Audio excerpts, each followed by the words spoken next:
Let's get right into it. Number 7. The compliment assassin. You know that one friend who says something nice that somehow leaves you emotionally injured? Like, wow, you actually look good today. Or, I love that you don't care about trends. Yeah, that's not a compliment, that's a social grenade wrapped in kindness. Fake friends are experts at what psychologists call backhanded validation. It's the art of giving praise that secretly puts you below them. It's like emotional negging, they build you up just enough to knock you down again. It's a power move disguised as support. Here's how it works. Your brain is wired to crave approval. Compliments activate the same reward circuits as food or money. So when someone compliments you, dopamine goes ding. You feel warm and seen. But when the praise comes with a jab, that same system short circuits. You get confused. Your self-esteem trips on its shoelaces. And because your brain wants the reward, you might start trying harder to please them, to earn their full approval next time. That's the genius of the fake friend, they make you addicted to their approval, while subtly lowering your confidence.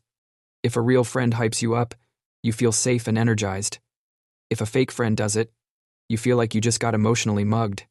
Basically, a fake friend compliments you the way a cat plays with a mouse. It's not admiration, it's sport. Number 6. The Vanishing Act. You ever notice how fake friends are weirdly busy, but only when you need them? They'll vanish faster than your motivation on a Monday morning, but when they need something, suddenly, they remember your number. It's not coincidence. It's selective availability, a social behavior powered by self-interest. Real friendship runs on reciprocity, a kind of emotional give and take. Fake friends? They're more like emotional vending machines that only take your coins and never restock the snacks. Here's the psychology. Humans have an internal, social balance meter. It measures fairness in relationships. When someone takes more than they give, your subconscious notices. You might feel drained after hanging out with them, or subtly anxious when they text. That's your brain waving a tiny red flag saying, "We're being used, buddy." But fake friends are pros at managing perception. They'll send a, "Sorry, been so busy" text sprinkled with emojis to make it sound harmless. Meanwhile, they're perfectly available for other people, just not you. So, if your friend disappears whenever you're not useful, you're not in a friendship. You're in a one-sided customer service agreement, and you're the unpaid intern. Number 5. The spotlight thief. You know that person who can't let you have one moment of happiness without hijacking it? You say, "I got promoted." And they go, "Omg. That's cute. I turned down a better job last week." That's not coincidence. That's envy disguised as conversation. Fake friends hate imbalance if you're winning. They feel like they're losing. So they mentally yank the spotlight back to themselves. Psychologists call this social comparison theory, the idea that we judge our worth based on others. But for fake friends, that instinct goes feral. They can't celebrate your wins because your success threatens their fragile ego. So they'll downplay it, change the topic, or subtly compete. They might even go full passive-aggressive. "Wow, you're really into your career lately. I miss when you were more chill." Translation: stop evolving. You're making me insecure. If a real friend sees you succeed, they cheer like it's their victory. A fake friend claps just loud enough to hide the sound of their teeth grinding. Basically, your achievements don't threaten them, they just remind them what they're not. Number 4. Gossip broker. Here's the thing about gossip, it's not just talking, it's trading. In social psychology, gossip acts like currency. You share secrets, you build trust. But fake friends? They're not investing, they're flipping your secrets for profit. They'll act like your personal therapist, listening intently as you vent about your breakup or meltdown. And then, 2 days later, your private crisis somehow becomes public content. Why? Because fake friends crave attention more than loyalty. Sharing gossip gives them social power, they get to be the insider who always knows something spicy.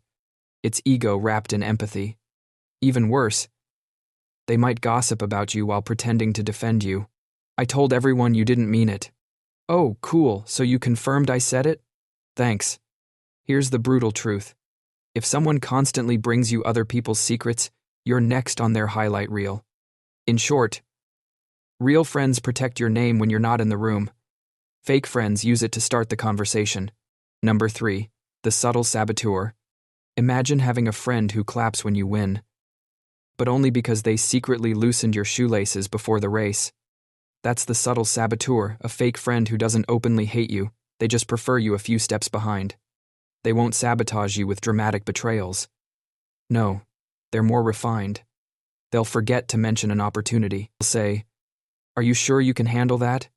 right before you present your idea. They'll plant just enough doubt to make your confidence crack. In psychology, this is called covert competitiveness. It's competition camouflaged as concern. It often comes from insecurity people who can't handle seeing someone close to them thrive. When you level up, they feel like you've broken an unspoken contract. We were supposed to be on the same level. So they start poking holes in your progress, pretending it's honesty or advice. They might say, "I'm just trying to help," but their help feels suspiciously like emotional sandpaper. Your brain, wired for social belonging, tries to rationalize it. Maybe they're right. Maybe I'm overreacting. But deep down, your gut knows something's off. Real support feels like a push forward. Fake support feels like someone holding your parachute halfway open. Basically, the Subtle Saboteur is like antivirus software that keeps flagging you as the threat. Number 2. The Emotional Accountant. Some people keep receipts, literal ones. Fake friends? They keep emotional ones. Every favor, every hangout, every "can you cover me this time?" is stored in their mental Excel sheet, and one day, they cash it all in. "Oh, remember that time I helped you move apartments? Yeah, I kinda need you to babysit my cousin's snake for a week." It's not friendship, it's emotional bookkeeping. The psychology behind it ties to reciprocity bias, the instinct to return kindness, but fake friends weaponize it. They'll overgive when it benefits them, creating invisible debt you didn't ask for.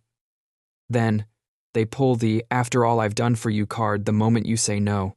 It's manipulation disguised as loyalty. They don't want a relationship. They want leverage. A real friend helps you because they care. A fake friend helps because they're building a tab. Think of it this way. If every good deed comes with a price tag, you're not friends, you're in an unpaid subscription plan with emotional late fees. Number 1. The Identity Shapeshifter. And now for the final boss of fakery, the friend who doesn't even exist in a stable form. They're one person with you, another with someone else, and a third version online. It's like hanging out with a social chameleon, constantly changing colors to match whoever's around. At first, it feels flattering. They mirror your humor, your slang, your opinions. You think, "Wow, we're so similar." But here's the psychological trick. It's impression management. They're constructing whatever version of themselves gets the most approval. It's not connection, it's performance. That's all for today. I'll be making similar videos in the future. Subscribe to see them.